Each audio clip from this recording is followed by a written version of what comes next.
আসসালামু আলাইকুম।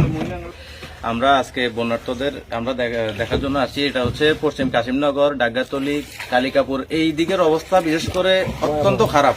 আমি রামগঞ্জের স্বেচ্ছাসেবী সংগঠন যারা আছেন বা যারা এই মুহূর্তে ত্রাণ কার্যক্রম পরিচালনা করছেন তাদের প্রতি আমি বিনীতভাবে অনুরোধ করব যে আপনারা পৌরসভার ওইদিকে এবং উঁচু যে অঞ্চলগুলো আছে ওগুলা থেকে আপনারা আপাতত এইদিকে একটু নজর দেন। এই নিচু অঞ্চলে এদিকে কিন্তু এখনো আপনারা দেখতে পাচ্ছেন প্রচুর পানি এবং এখানে জলাবদ্ধতায় অনেক মানুষ আটকা আছে।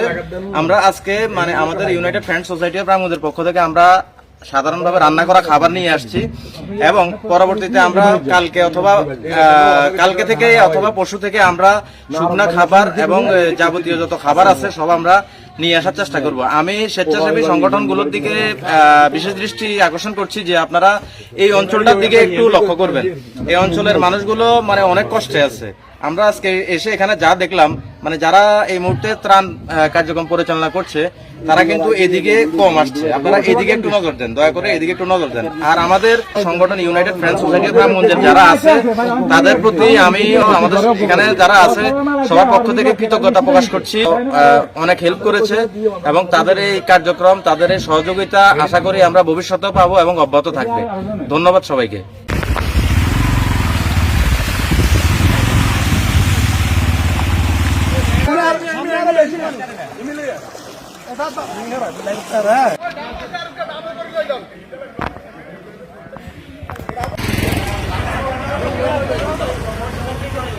ঠিক আছে, আমরা এদিকে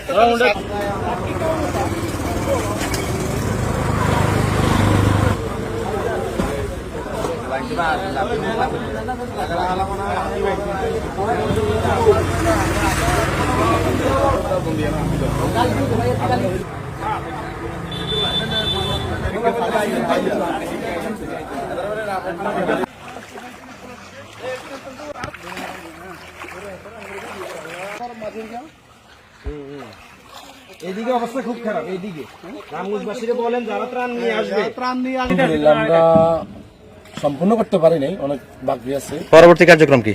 আমরা শুকনা খাবার নিয়ে আমরা আবারও এদের মাঝে আসবো ইনশাল্লাহ, হয়তো 2-1 দিনের মধ্যেই। এইদিকের অবস্থাটা কেমন দেখছেন? ভয়াবহ অবস্থা, করুণ অবস্থা, যা বলার মতো না। খুব খারাপ অবস্থা। তারা খুব কঠিন জীবন যাপন করতেছে, যা চোখে না দেখলে কেউ বিশ্বাস করবেন। ইনশাল্লাহ সবাই আসেন এদিকে।